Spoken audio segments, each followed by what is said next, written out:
WBUR Podcasts, Boston.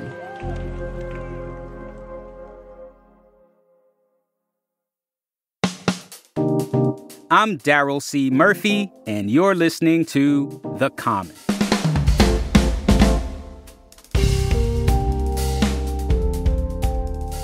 Listeners, we are working on our transition to a weekly show for the next few weeks, and we're bringing you some shows from our archives in the meantime.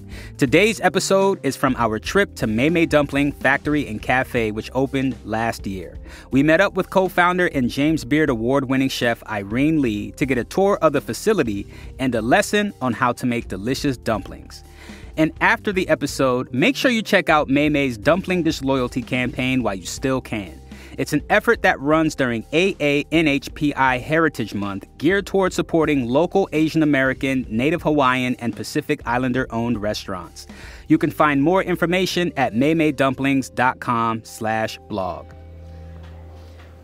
All right, so now we are in the back prep kitchen. This is where most of our storage is, as well as our employee area and our office. What I love about it is because of all the windows, you can see all the way into the dining room and also all the way back into the office area. So even though it's a really long space, we're able to kind of feel like we're all close to each other. Right, and that makes sense because one of the things you're known for is your transparency. Yes, exactly. So we want people to be able to see everything, to understand, warts and all kind of what happens in food. For us, I think it's really helped us build a following of very loyal guests who really feel like they know us, they know my family, they know our team, and they know about the food that we're producing for them. Right on. I appreciate that. Because when I go to a place, I don't want to see how the food is prepared because I don't want to see something that's going to turn me off. Totally. But the fact that you're just confident and like, no, please, look, that means I can trust you and enjoy the show. Definitely. And, it also kind of goes back to our food truck roots, which is how we started in 2012. The food truck has a big open window, and usually the back doors are open too. So there's not a lot of space to hide. But that also creates such a great dynamic between guests and workers that anybody can kind of interact and engage with each other. And it's not just a server to the guest and then everyone else is outside of that. It's the first time Mei Mei has had a physical home open for business since the pandemic, and the space is pretty dope. The dining area is spacious with bright-colored chairs, and on one wall there's a huge mural that shows the life cycle of a dumpling from farm to table. And then there's an indoor window toward the back of the dining area that gives visitors a look into how Mei Mei's team prepares the dumplings with the help of a machine that Irene says can produce 10,000 in an hour. It's an interesting move letting diners see how the sausage, or in this case, the dumplings are made. But this kind of thinking is what helped her win a 2022 James Beard Leadership Award. But I have a question that has been burning in my mind all morning. Tell me about the James Beard bump. Yeah. So I was very honored to receive a leadership award from the James Beard Foundation last year. I think for me, the award was really incredible because the timing was coming out of COVID. And that was, for me, a period where I doubted every choice I made, where I felt really, really insecure about how I was leading my team and the choices I was making. And so I think to be affirmed coming out of that was really incredible. And I think I hope the team knows that I only get to do these community projects and other initiatives because they do such a good job here. That's real. Got to show love to the team. Yes. Of course, there's this prestige that comes with awards and stuff like that. And at the center of it is the fact that these dumplings are delicious. But also the story of Mei Mei is one of transformation and a hell of a COVID pivot. Yeah. But it feels like that's happening in Boston. Like you're a prime example of that. But do you feel like this is a time of change for Boston? Yes. Okay. I do, for sure. I think that as far as restaurants go, a lot of people tapped out during COVID. You know, maybe they were thinking about it before, they were close to retirement. When COVID happened, they said, we're all set. And, good for them.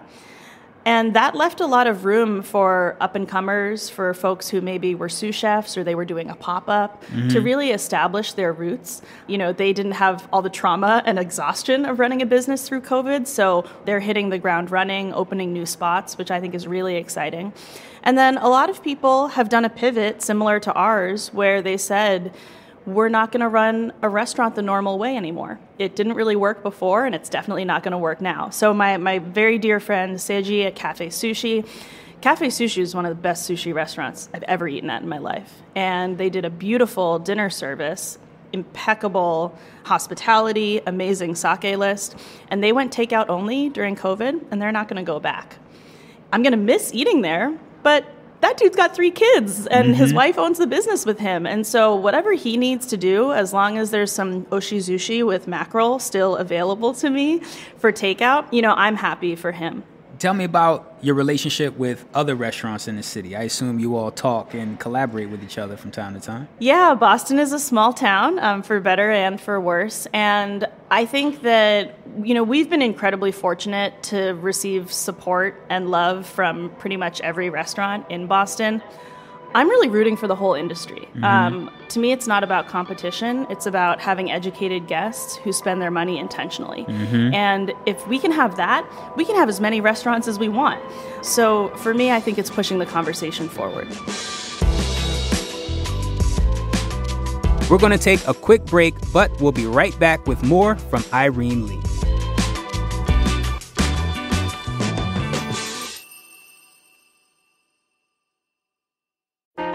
Politics has never been stranger or more online, which is why the politics team at Wired is making a new show, Wired Politics Lab.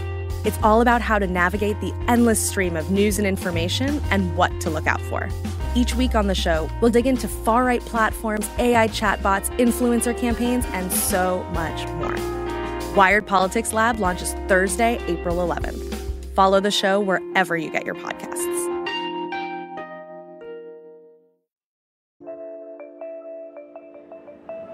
Okay, so we're back in the dining room after a little tour. What are we about to get into? So these are the sort of stuffed dumplings. They're kind of elongated half circles. And what we're going to do is just put our finishing touch on them so that they have cute little dumpling shapes. So if you want to pick one up. Okay. And I'm thinking we can play around with creating some pleats. Basically, you can take this outer edge and let's make some little folds in it.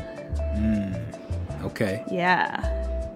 All right, my pleats are hurting. My pleats are falling apart. That's okay. Okay. You know, we always say all dumplings are beautiful, and it's what's on the inside that counts. That's so, right. A lot of life lessons in dumpling making.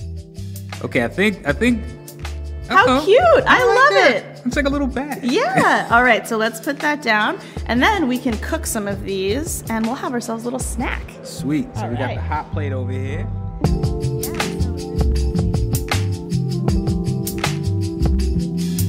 You know, you are known for your leadership and advocacy in the restaurant world, mainly around equity. Yes. Tell me about how you got into that. You decided that you weren't just going to be in the restaurant industry, but you also want to make a change. Yeah. Well, I'll be honest. I'm someone who got into restaurants. I had no idea what they were about. I knew that I loved food and I wanted to bring food to other people, but I didn't know the norms and the standards of the industry, and I learned some of them the hard way. And I decided pretty quickly that if I was going to stay in the industry, it would have to be because I was trying to do something different. You know, my grandparents opened a restaurant when they immigrated to the U.S., and I think my grandma would come back from the dead and kill me if I were just running, you know, another status quo restaurant with all of the inequity that inherently comes with. And so to me, it felt like to justify being in this profession, I had to be doing something to, again, push us forward. Understood. So now this is the new iteration of Mei Mei. Yes. You were in Brookline before, then you moved to South Boston. Yep. Why South Boston? The short answer is that the landlord approached us and really wanted us here, and we were able to really be partners with them in creating this space and determining the vision for what we wanted Mei Mei to be. Not everyone is lucky to have an amazing landlord, and so that to us was very attractive. We're actually still fighting with our old landlord about how much money she wants for the space that we've now vacated and handed over to someone else. So it is incredible to have so much support from day zero from a landlord. And then the other thing about Boston is we've been in this city for a long time. We actually were right on the Boston-Brookline line on the Boston side at the old location. And we have gotten so much support from city government, from advocates who work in the city of Boston. We thought we were going to have to move to the suburbs. So getting the opportunity to stay was really incredible. The other cool thing about this neighborhood is that it has a manufacturing history. This used to be a factory that produced, I think, electrical parts for like cars and planes. And so a lot of the businesses on this block, they're actually making food and beverage here. And I think that's really special. Like so many places you go now, especially like food halls and stuff like that, nothing's actually being made there. And no judgment about that, but I think it does feel different to go to the site of production. And so I like that we get to kind of engage with that history of Southie with this space. What is in the future of possibilities for Mei Mei from here? The future for Mei Mei is still pretty unknown, which is really exciting.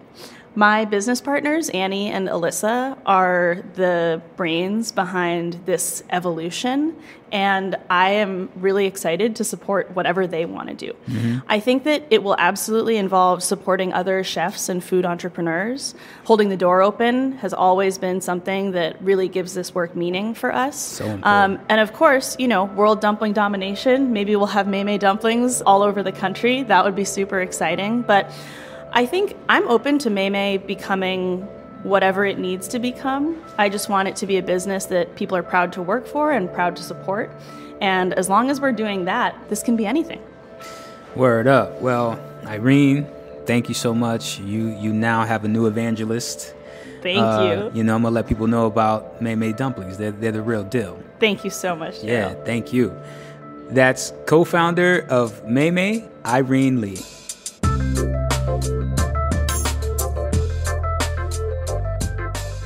That's co-founder of Mei Mei Dumplings, Irene Lee, as she gives me a tour of Mei Mei's new facility in South Boston, which opened last year.